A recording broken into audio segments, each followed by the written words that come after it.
हम पढ़ेंगे वर्णमाला। वर्णमाला वर्णमाला क्या होती है? वर्णों के सुव्यवस्थित ढंग से लिखने को हम क्या कहते हैं? वर्णमाला। हमारी वर्णमाला में दो तरह के वर्ण होते हैं, पहला होता है स्वर और दूसरा होता है व्यंजन। तो पहले हम देखेंगे स्वर। स्वर कितने होते हैं? कुल 11। वर्णमाला और फिर मात्राएं।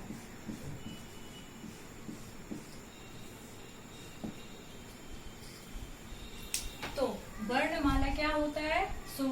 वर्णों के सुव्यवस्थित ढंग को हम वर्णमाला कहते हैं। और हमारी जो हिंदी वर्णमाला है उसमें दो तरह के वर्ण होते हैं, एक होता है स्वर और दूसरा होता है व्यंजन। स्वर, कुल हमारी वर्णमाला में 11 स्वर होते हैं। अ, आ, इ, ई, उ, ऊ, री ऋषि, ए, ऐ, ओ, औ। फिर हर एक स्वर की अपनी क्या होती है? मात्रा होती है। तो मात्रा इस प्रकार है। मात्रा अ, छोटा अ, उसकी कोई भी मात्रा नहीं होती है, यह हम आगे देखेंगे।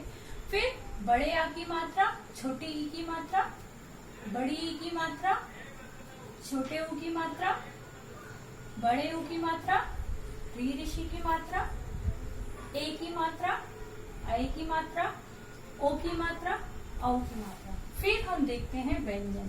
तो हमारे लिए क्या है? व्यंजन। क, ख, ग, घ, अंग, च, छ, ज, झ, इया, ट, ठ, ड, ढ, ळ, ट, थ, द, ध, न, प, फ, ब, भ, म, य, र, ल, व, श, स, श, ह। अभी हम ये श देखते हैं। 3 प्रकार के हमारे वर्णमाला में क्या होते हैं? श।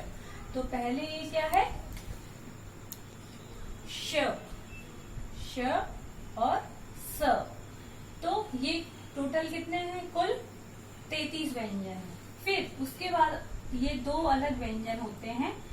इन्हें हम अलग हमारी वर्णमाला में अलग क्यों रखते हैं? क्योंकि इन दो वर्णों से कोई भी शब्द शुरू नहीं होता है। या तो ये शब्दों के बीच में होते हैं, मध्य में होते हैं, या तो फिर आखिर में होते हैं। इसीलिए इनको हम हमारी जो व्यंजन वर्णमाला है उनमें अलग रखते हैं। तो फिर हम आगे देखते हैं संयुक्ताक्षर। फिर हमारी हिंदी वर्णमाला में 4 तरह के संयुक्ताक्षर होते हैं, छ, त्र, ज्ञ, श्र। तो हमने क्या देखा? स्वर और उनकी मात्राएं। अभी हम आगे देखते हैं वर्ण विच्छेद। अच्छा, आप ये याद रखना, स्वर, हमारे जितने भी स्वर हैं उनके टुकड़े नहीं किए जा सकते, लेकिन व्यंजन के हम क्या कर सकते हैं? टुकड़े कर सकते हैं। क्योंकि जब मैंने बताया है आपको, छोटे आ की कोई मात्रा नहीं होती है। क्यों नहीं होती? क्योंकि ये हमेशा हर एक व्यंजन में क, ख, ग, घ, तो ये हर एक व्यंजन में जुड़ा हुआ होता है। अगर हम इसके टुकड़े करें, स्वरों के कभी भी टुकड़े नहीं किए जा सकते, लेकिन व्यंजन के हम क्या कर सकते हैं? टुकड़े कर सकते हैं। अगर हम क का टुकड़ा करें तो क हलंत प्लस अ बराबर क। तो ये क्या हो गया? व्यंजन के हमने क्या किए? टुकड़े किए। इसीलिए अ की कोई मात्रा नहीं होती, क्योंकि यह हमेशा हर एक व्यंजन में जुड़ा हुआ होता है। फिर जब हम वर्णों के टुकड़े करते हैं उसको हम क्या कहते हैं? वर्ण विच्छेद कहते हैं। इसी तरह हम देखेंगे किसी शब्द का वर्ण विच्छेद किस प्रकार किया जाता है। तो हम करेंगे काम का वर्ण विच्छेद। क, इस चिन्ह का नाम क्या है? हलंत। अगर यह चिन्ह किसी व्यंजन पर लग जाता है तो इसका मतलब होता है आधा। फिर एक, जैसा कि मैंने बताया, क में हलंत लगा हुआ है, इसका मतलब क्या है? यह आधा है। फिर का में कौन सी मात्रा लगी हुई है? बड़े आ की मात्रा। तो हम क्या लगाएंगे यहाँ? बड़ा आ प्लस म। तो इसमें पहले से ही स्वर मिला हुआ होता है, तो पहले हम इसके स्वर के टुकड़े, व्यंजन के टुकड़े करेंगे। तो म, हलन प्लस अ। तो ये किसका वर्ण विच्छेद हुआ? काम का। इसी तरह हम एक वर्ण विच्छेद और देखेंगे, जैसे कि आओ।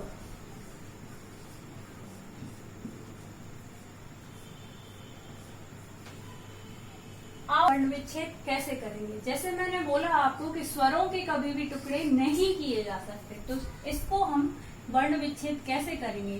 तो हम जो स्वर लिखा हुआ है हम उसको वैसा ही लिखेंगे, प्लस फिर दूसरा क्या है स्वर?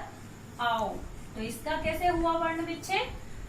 बड़ा आ प्लस ओ। तो ये क्या है? आओ का वर्ण विच्छेद। तो आज हमने क्या पढ़ा? वर्णमाला और मात्राएं। तो वर्णमाला में दो तरह के स्वर वर्ण होते हैं, स्वर और व्यंजन।